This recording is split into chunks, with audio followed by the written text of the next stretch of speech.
बैंकमा खाता छ तर अझै चेक स्टप भनेकै थाहा छैन।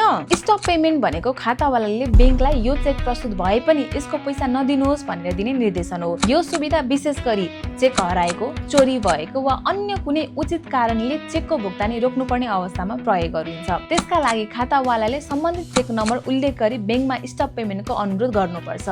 यो अनुरोध तपाईले बैंकको शाखा गएर वा बैंकले उपलब्ध गराएको अनलाइन मार्फत पनि गर्न सक्नुहुन्छ। तर आजभोलि एउटा गलत प्रविधि देखिन थालेको छ। केही व्यक्तिहरूले कसैलाई चेक दिएपछि भुक्तानी गर्ने समय आउँदा जानी स्टप पेमेन्ट गरिदिन्छन्। तर एउटा कुरा कहिले नबिर्सिनुहोस्, स्टप पेमेन्ट भनेको आफ्नो दायित्वबाट बच्ने माध्यम होइन।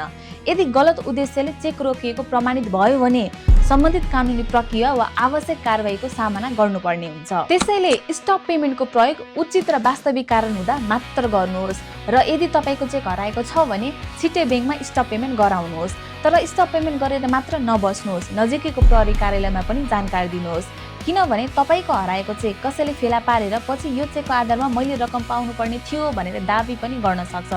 त्यस अवस्थामा तपाईले समयमै बैंक र प्रहरीलाई जानकारी गराएको तथ्य महत्त्वपूर्ण हुन सक्छ। अन्त्यमा चेक एउटा सामान्य कागज मात्र होइन।